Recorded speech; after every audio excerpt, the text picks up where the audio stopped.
விருதுநகர் மாவட்டம் ஸ்ரீவில்லிபுத்தூர் அருகே வீடு புகுந்து தந்தை மகனை வெட்டி கொலை செய்ய முயன்ற சம்பவம் அதிர்ச்சியை ஏற்படுத்தியுள்ளது. பதிலுக்கு சம்பவத்தில் ஈடுபட்டவர்களின் ஏரியாவில் புகுந்து 20க்கும் மேற்பட்ட வாகனங்களை அடித்து நொறுக்கியுள்ளனர். நடந்தது என்ன?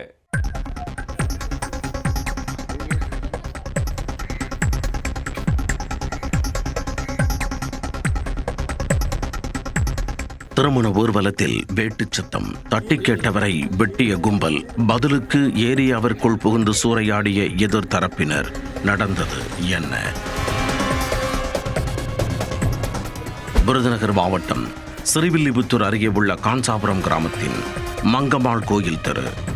ஆகஸ்ட் 15ஆம் தேதி இதே ஊரைச் சேர்ந்த மற்றொரு தெருவில் வசிக்கும் ராஜலிங்கம் என்பவரது சகோதரியின் திருமண ஊர்வலம் நடந்தது.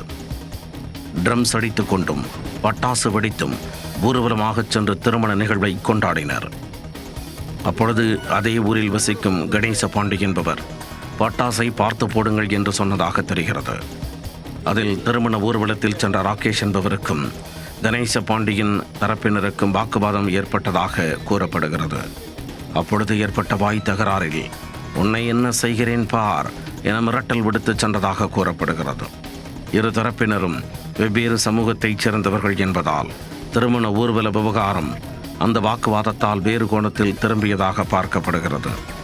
இந்த நிலையில் சம்பவத்தன்று திருமண வீட்டைச் சேர்ந்த முனியசாமி, கண்ணபிரான் ஆகிய மூவர் கணேச பாண்டியின் வீட்டிற்குள் கத்தி, அரிவாள் உள்ளிட்ட ஆயுதங்களுடன் சென்று ஆக்ரோஷத்தில் ஈடுபட்டுள்ளனர்.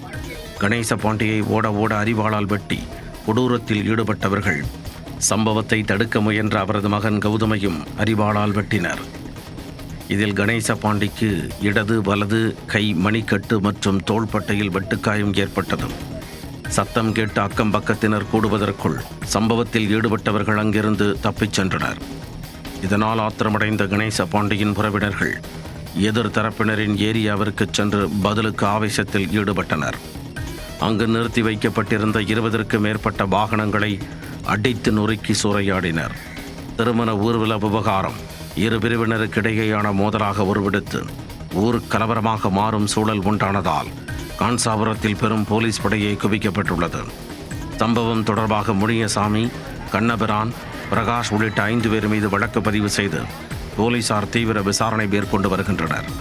வெட்டுக்காயங்களுடன் கணேச பாண்டியும் அவரது மகனும் மருத்துவ சிகிச்சையில் உள்ளனர். விசாரணையின் முடிவில் மேலும் சிலர் மீது வழக்கு பதிய வாய்ப்பிருப்பதாக தெரிகிறது.